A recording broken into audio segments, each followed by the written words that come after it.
اقرأ كتاب الله ترق جنانه وتنل عظيم الأجر والغفران. Assalamualaikum warahmatullahi wabarakatuh. Innal hamdalillah nahmaduhu wa nasta'inuhu wa nastaghfiruh wa na'udzu billahi min syururi anfusina wa min sayyiati a'malina. May yahdihillahu fala mudhillalah wa may yudlilhu fala hadiyalah. Asyhadu an la ilaha illallah wa asyhadu anna Muhammadan 'abduhu wa rasuluh alladzi la nabiyya wa la rasula ba'dah. Allahumma la sahla ila ma ja'altahu sahla wa anta taj'alul hazna idza syi'ta sahla. Allahumma 'allimna ma yanfa'una wanfa'na bima 'allamtana warzuqna ilman nafi'an. Rabbi shrah li sadri wa yassir li amri wahlul 'uqdatam min lisani yafqahu qawli. Qala Allah ta'ala fi kitabihil karim, ya ayyuhalladzina amanu taqullaha haqqa tuqatih wa la tamutunna illa wa antum muslimun. Wa qala nabiyyuna Muhammad sallallahu alaihi wasallam, ittaqillaha haitsuma kunta wa atbi'is sayyi'atal hasanata tamhuha wa khaliqin nasa bi khuluqin hasanin.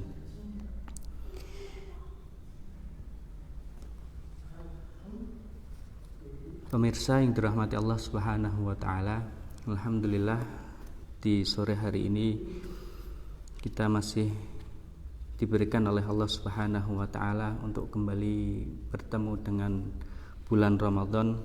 Kita masih diberi nikmat oleh Allah Subhanahu wa taala untuk bisa melaksanakan kewajiban kita sebagai seorang muslim di bulan Ramadan, yaitu melaksanakan puasa Ramadan. Salawat serta salam semoga tetap tercurahkan kepada Nabiullah Muhammad sallallahu alaihi wasallam, kepada keluarga beliau, sahabat beliau, serta orang-orang yang senantiasa mengikuti sunnah dan petunjuk beliau hingga akhir zaman kelak. Hadirin pemirsa yang dirahmati Allah Subhanahu wa taala, tak terasa kita sekarang sudah melewati setengah dari bulan Ramadan. Entah apa yang sudah kita lakukan di setengah bulan Ramadan ini, apakah itu yang sudah kita lakukan adalah suatu perbuatan yang baik atau justru sebaliknya. Dan kita berharap kepada Allah Subhanahu wa taala, puasa kita, amal ibadah kita, tilawah kita selama kurang lebih 19 hari atau kurang dari itu diterima oleh Allah Subhanahu wa taala. Karena betapa banyak seorang hamba yang mereka melaksanakan puasa, yang mereka menahan lapar, menahan haus, itu mereka tidak mendapatkan pahala dari puasa tersebut. Maka kita memohon dan berdoa kepada Allah Subhanahu wa taala agar puasa dan amal yang sudah kita kerjakan selama di bulan Ramadan ini diterima oleh Allah Subhanahu wa taala dan diberikan ganjaran yang layak nanti ketika di hari kiamat. Pemirsa yang dirahmati Allah Subhanahu wa taala,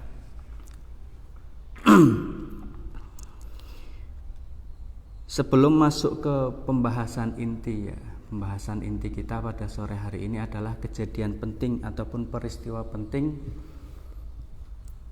dalam sejarah Islam. Ternyata peristiwa ataupun sejarah yang bisa kita katakan penting dalam lintas sejarah Islam itu tidak hanya 1, 2 ataupun 3. Karena Ramadan dalam hati seorang muslim itu identik dengan bulan kemenangan, di mana Allah Subhanahu wa taala memenangkan kaum muslimin atas musuh-musuhnya di bulan Ramadan. Dan itu tidak terjadi hanya sekali 2 kali, tapi banyak Allah Subhanahu wa taala memenangkan kaum muslimin dari musuh-musuhnya di bulan Ramadan yang mulia ini. Namun ada satu peristiwa ataupun ada satu kejadian yang mana itu bisa kita katakan kejadian yang sangat penting. Karena apa? Karena Allah Subhanahu wa taala pada bulan ini, pada bulan Ramadan ini, Allah Subhanahu wa taala menurunkan kitab suci Al-Qur'an dari Lauhul Mahfuz ke Baitul Izzah. Syahrul Ramadan alladzi unzila fihi al-Qur'an hudal linnasi wa bayyinatin minal huda wal furqan. Jadi pada bulan Ramadan ini Allah Subhanahu wa taala menurunkan kitab sucinya Al-Qur'an, yang mana makna diturunkan di sini adalah diturunkannya dari Lauhul Mahfuz ke Baitul Izzah, yang selanjutnya diteruskan ataupun diturunkan kepada Rasulullah SAW secara berangsur-angsur sesuai dengan kejadian yang terjadi di Rasulullah SAW. Akan tetapi jamaah yang dirahmati Allah Subhanahu wa taala, bukan hanya Al-Qur'an yang diturunkan di bulan Ramadan, namun kitab-kitab samawi, kutub samawiyah juga diturunkan di bulan Ramadan. Ada satu hadis yang berbunyi unzilat suhufu Ibrahim alaihi salam fi awwali lailatin min Ramadan wa unzilat Taurah li sittin madain min Ramadan wal Injil li thalath asyra khalat min Ramadan wa unzilal Furqan li arba'in wa ishrina khalat min Ramadan, rawahu Ahmad fil Musnad. Suhuf ataupun lembaran Ibrahim alaihi salam diturunkan di awal malam bulan Ramadan. Kemudian Taurat diturunkan pada hari ke-6 di bulan Ramadan, Injil diturunkan pada tanggal 10 Ramadan, dan sedangkan Al-Furqan yaitu Al-Qur'an diturunkan oleh Allah Subhanahu wa taala di tanggal yang ke-24 di bulan Ramadan. Dari hadis ini kita berkesimpulan bahwasannya ternyata bukan hanya Al-Qur'an, bukan hanya Al-Qur'an yang Allah Subhanahu wa taala turunkan di bulan Ramadan, tetapi kutub samawiyah pun Allah Subhanahu wa taala turunkan pada hari ataupun pada bulan Ramadan yang mulia ini. Syahrul Ramadan ataupun bulan Ramadan bisa kita katakan juga dengan Syahrul Intisar, sebagaimana yang sudah kita singgung di awal, itu dengan bulan kemenangan, di mana Allah Subhanahu wa taala banyak memenangkan kaum muslimin dari musuh-musuhnya pada bulan Ramadan ini. Ya.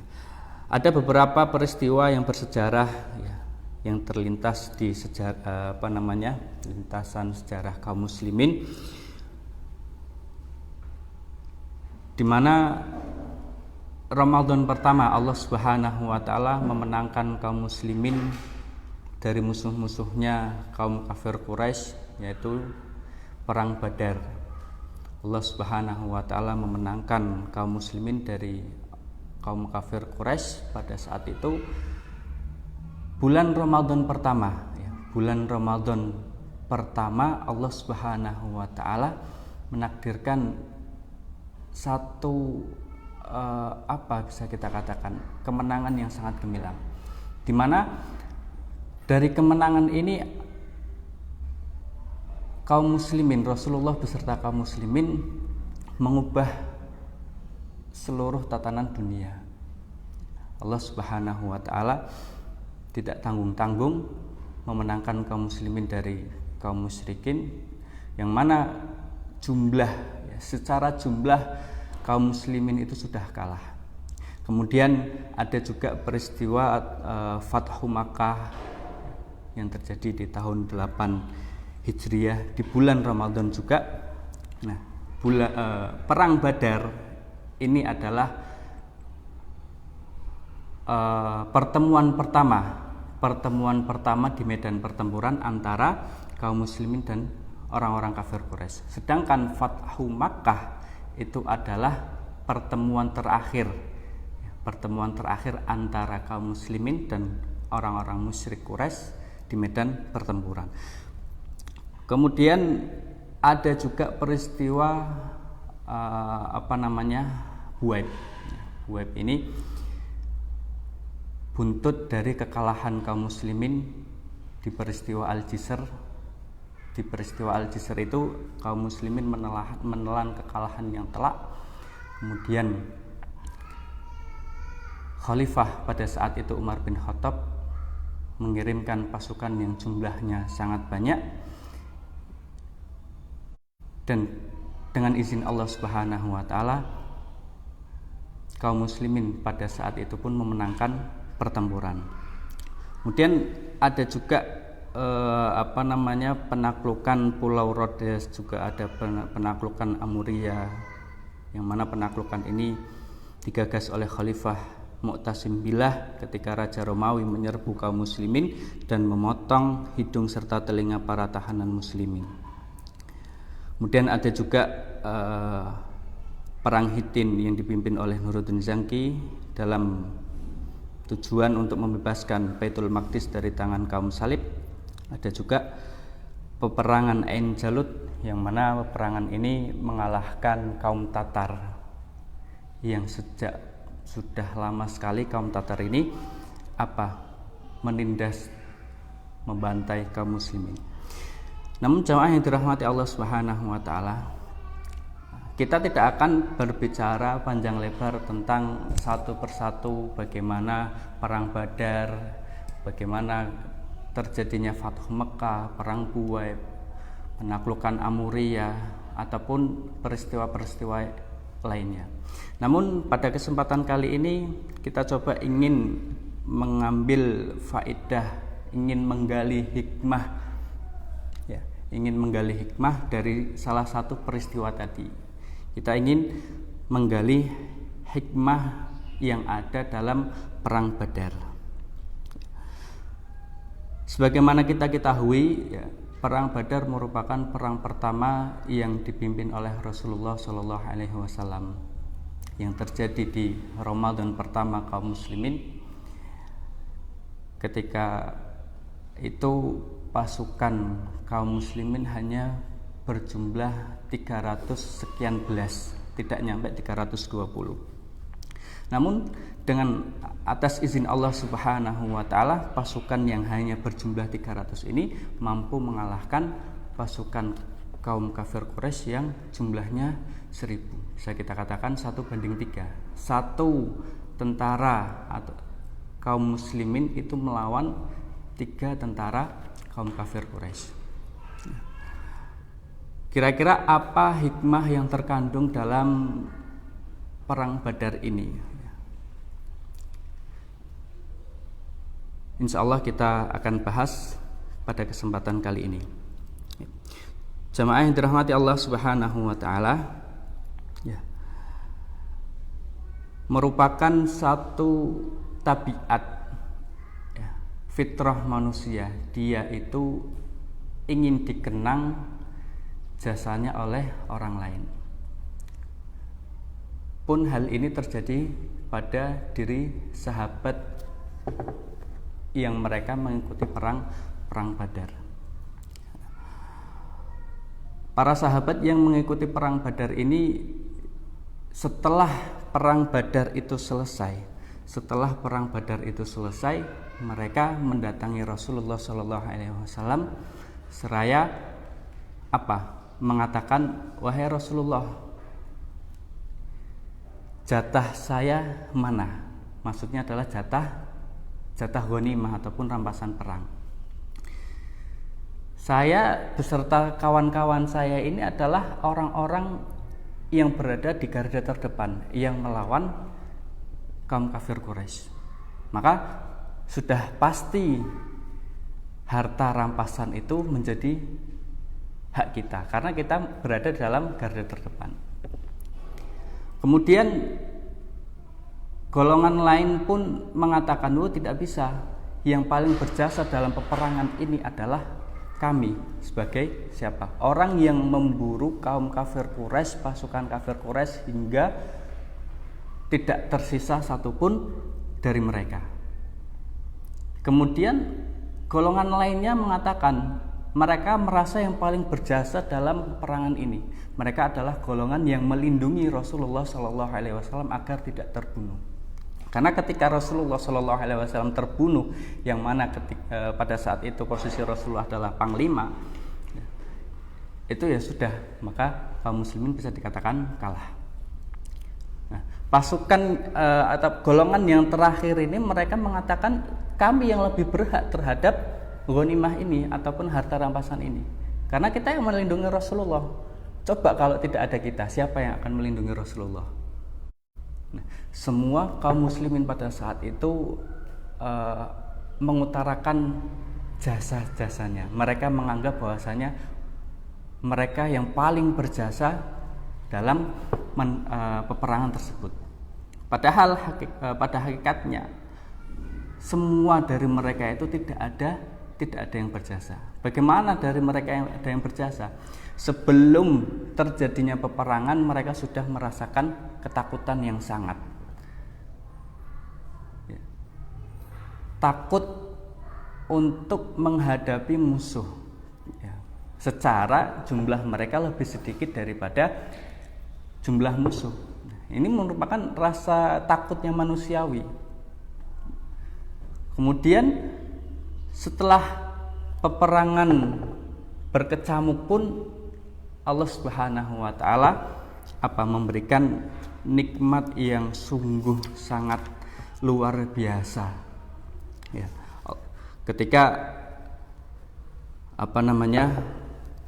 peperangan berkecamuk itu Allah Subhanahu wa taala berfirman, "Id yughashshikumun nu'asa amanatan minhu wa yunazzilu 'alaikum minas sama'i ma'an liyutahhirakum bihi wa yudhhiba 'ankum rijzas syaitan wa liyarbita 'ala qulubikum wa yutsabbita bihil aqdam." Dan ingatlah ketika Allah Subhanahu wa taala membuat kamu mengantuk untuk memberi ketentraman darinya, dan Allah menurunkan air hujan dari langit kepadamu untuk menyucikan kamu dengan hujan tersebut dan menghilangkan gangguan-gangguan setan darimu, dan untuk menguatkan hatimu serta memperteguh telapak kakimu. Allah menjelaskan di sini,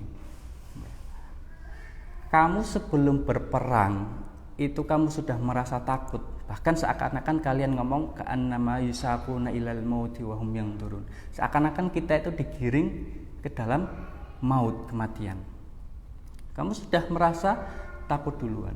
Ketika berperang pun apa yang kalian lakukan? Allah Subhanahu wa taala kirimkan ngantuk. Kamu itu ketika perang itu ngantuk.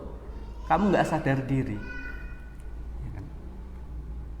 Lalu apa jasamu dalam kemenangan kaum muslimin dalam perang Badar ini? Kemudian tidak cukup sampai di situ. Ketika ada seorang muslim mungkin yang ingin mengatakan, "Oh, saya membunuh beberapa musuh. Saya berhasil menombak, saya berhasil memanah," sehingga menjadikan dia meninggal, gugur. Allah Subhanahu wa taala katakan, "Falam taqtuluhum walakinallaha qatalahum wa ma ramaita id ramaita walakinallaha rama."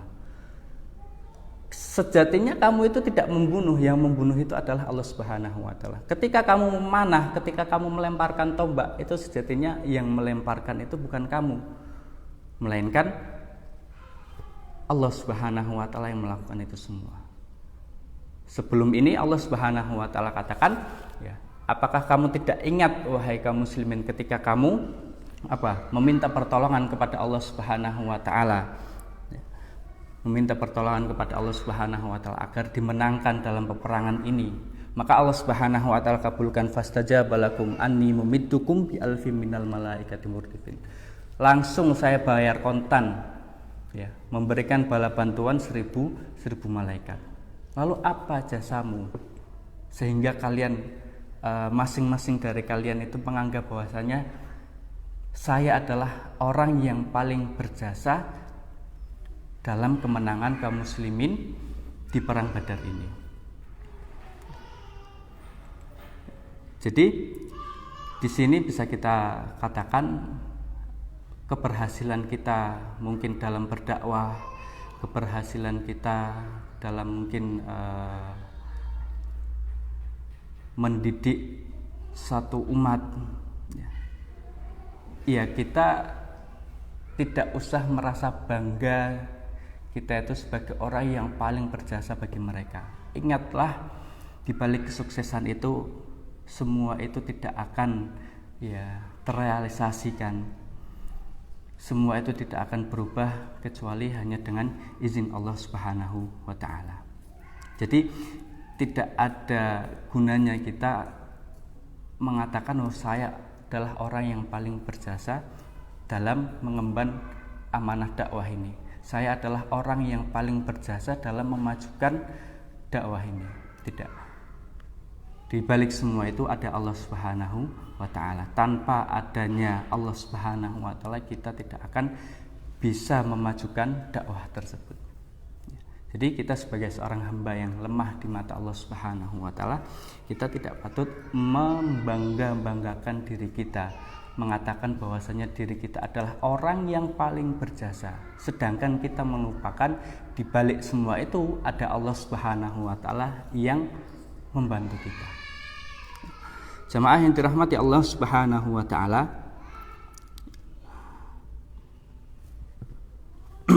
kemudian hikmah yang bisa kita ambil hikmah lain yang bisa kita ambil dalam perang Badar ini adalah ternyata jumlah pasukan itu bukan segalanya. Jumlah pasukan itu bukan segalanya. Meskipun kaum muslimin pada saat itu jumlah pasukannya lebih sedikit daripada kaum kafir Quraisy, tetapi dengan izin Allah, atas izin Allah, pasukan kaum muslimin berhasil mengalahkan pasukan Quraisy. Kemudian hikmah lain yang bisa kita ambil adalah pentingnya menjaga persatuan, pentingnya menjaga persatuan dan juga menjaga ukhuwah bersama. Jamaah yang dirahmati Allah Subhanahu wa taala, sekelas sahabat saja, sekelas sahabat, orang-orang yang sudah tidak diragukan lagi keimanannya, sudah tidak diragukan lagi pengorbanannya terhadap Islam, itu mereka saja masih bisa berpecah belah. Itu terbukti ketika setelah selesai peperangan Badar, belum pulang ke Madinah, itu mereka berselisih. Sebagaimana yang kita katakan di awal tadi, ada yang mengatakan bahwasanya saya yang paling berjasa karena saya berada di garda terdepan. Enggak, saya adalah orang yang paling berjasa karena yang memburu kaum kafir Quraisy sehingga tidak ada yang tersisa lagi. Kemudian golongan lain mengatakan tidak, saya adalah orang yang paling berjasa karena saya dan orang-orang ini adalah yang menjaga Rasulullah agar tidak terbunuh tidak terbunuh oleh kaum kafir Quraisy. Allah Subhanahu wa taala mengingatkan, fattaqullaha wa aslihu dzata bainikum. Bertakwalah kepada Allah Subhanahu wa taala dan perbaikilah hubungan di antara sesamamu. Ukhuwah ataupun persatuan ini lebih penting nilainya daripada sekedar harta rampasan, yang mana dari harta rampasan itu bisa memecah belah persatuan di antara kalian. Ya memang merupakan sebuah tabiat fitrah manusia, itu memang manusia sangat cinta terhadap harta. Hal itu Allah Subhanahu wa taala katakan, wa innahu lihubbil khairi lasyadid. Sungguhnya manusia itu cintanya terhadap harta itu sangat besar. Namun kecintaan kita terhadap harta itu jangan sampai merusak persatuan kita, jangan sampai merusak ukhuwah kita. Di sini Allah Subhanahu wa taala mengingatkan kepada para sahabat khususnya dan juga pada kita bahwasanya jangan sampai hanya karena gara-gara uang, hanya karena gara-gara harta itu bisa memecah belah persatuan kita, bisa merusak ukhuwah kita. Yang paling penting di sini adalah Allah Subhanahu wa taala, wa aslihu dzata bainikum. Wa aslihu dzata bainikum. Perbaikilah hubungan antar sesama. Itulah yang lebih penting daripada kita berebut harta rampasan, kita berebut harta yang mana itu belum pasti menjadi hak kita. Jadi dalam perang Badar ini mengajarkan kepada kita bahwasanya pentingnya persatuan dan pentingnya menjaga ukhuwah. Dan ukhuwah, persatuan itu lebih berharga daripada apa? Daripada harta rampasan itu sendiri. Seandainya harta rampasan ataupun harta tersebut itu lebih penting daripada persatuan kita, daripada ukhuwah kita, maka Allah Subhanahu wa taala tidak akan mengatakan seperti ini. Maka salah satu hikmah dan pelajaran yang bisa kita ambil dari perang Badar ini adalah ternyata persatuan dan ukhuwah Islamiyah itu jauh lebih penting, jauh lebih berharga daripada hanya sekedar mendapatkan harta rampasan perang. Jamaah yang dirahmati Allah Subhanahu wa taala, ya. Mungkin demikian yang bisa kita pelajari. Nah, di awal kita sudah katakan meskipun judulnya adalah peristiwa ataupun kejadian penting dalam lintas sejarah Islam, tapi mengingat karena pembahasan peristiwa kemudian kejadian penting dalam Islam, dalam sejarah Islam itu sudah banyak dibahas, entah di YouTube, entah di Google. Itu kalau kita searching itu pasti kita akan mendapatkan. Tapi yang jarang dibahas adalah ya yang seperti yang sudah kita bahas tadi. Di antaranya adalah mengambil hikmah ataupun mengambil pelajaran dari perang Badar, di mana di perang Badar itu Allah Subhanahu wa taala mengajarkan kepada kaum muslimin itu berbagai macam pelajaran. Ya. Di awal surat Al-Anfal, ketika para sahabat itu menanyakan, bagaimana jatahku ya Rasulullah? Berapakah jatah saya dari harta rampasan ini ya Rasulullah? Langsung Allah Subhanahu wa taala katakan, kulil anfalu lillahi war rasul. Katakanlah bahwasanya harta rampasan itu milik Allah Subhanahu wa taala dan milik Rasul. Apa yang dilakukan oleh para sahabat ketika mendapatkan jawaban itu dari Allah Subhanahu wa taala? Mereka menunggu, wah mungkin di ayat selanjutnya akan datang berapa bagian saya. Di ayat selanjutnya ternyata belum ada. Di ayat ke-5, ke-6, ke-7, ke-8, bahkan sampai ke ayat 30 ternyata belum keluar juga berapa jatah yang bisa kita ambil dari harta rampasan ini. Barulah di ayat 41 Allah Subhanahu wa taala katakan, wa alamu annama ghanimtum min syai'in fa anna lillahi khumsahu walir rasuli walidil qurba ila akhir ayat. Jadi selama dari ayat 1 hingga ayat 40 itu Allah Subhanahu wa taala istilahnya memberikan tausiah, memberikan wejangan kepada ashabul Badar, yang mana mereka di awal itu memperebutkan dan mempermasalahkan tentang harta rampasan. Barulah di ayat 41 di surat Al-Anfal Allah Subhanahu wa taala memberitahu seginilah jatah kalian di harta rampasan. Jadi dari ayat 1 hingga ayat 40 ternyata Allah Subhanahu wa taala itu memberikan banyak pelajaran bagi kaum muslimin. Jemaah yang dirahmati Allah Subhanahu wa taala, semoga kita bisa mengambil manfaat apa yang kita pelajari pada sore hari ini. Astaghfirullah li wa lakum wa lisairil muslimin min kulli dzambin. Akhiru da'wana alhamdulillahi rabbil alamin. Subhanakallahumma wa bihamdika asyhadu an la ilaha illa anta astaghfiruka wa atubu ilaik. Akhirul kalam. Assalamualaikum warahmatullahi wabarakatuh.